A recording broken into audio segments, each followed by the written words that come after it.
Orúkọ Jésù Kristi, ilé ayé tó wá yìí kò ní ní ẹ lára. Májẹ̀mú tí Ọlọ́run ṣe fún ẹ kò ní yí padà. Ọmọ aráyé kò ní yé sí ọ̀rọ̀ rẹ. Mo rí ọgbọ́n náà ibú ẹ̀jẹ̀ Jésù tí ṣe májẹ̀mú èyí tó dára. Láti òní lọ máa gbé pẹ̀lú ògo. Sọ àwọn òbí rẹ di olóríire sí. You're watching GboahTv.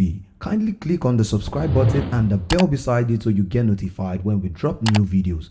Thank you. Di olóko sí kó o sì máa yọ̀ máa dàgbà nínú àlàáfíà Ọlọ́run.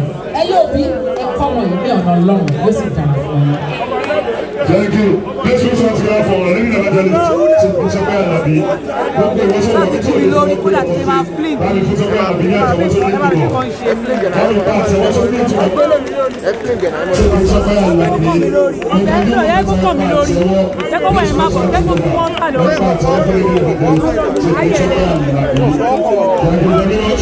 God bless you.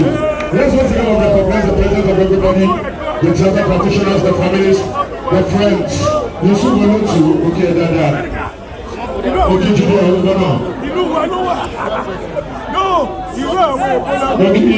Adekola Tijani, Kamilu Kompo, I recognize the presence. God bless you, my little brother.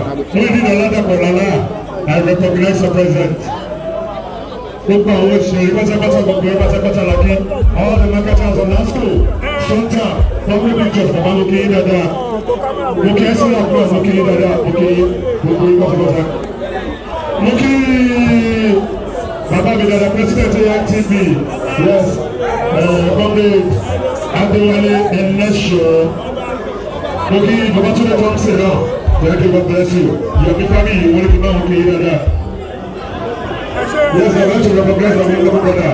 That we have to go back with what we have to. Yes. I recognize the presence. Thank you so much. Junior Uwana, Mr. Mashallah, I recognize you. Mr. and Mrs.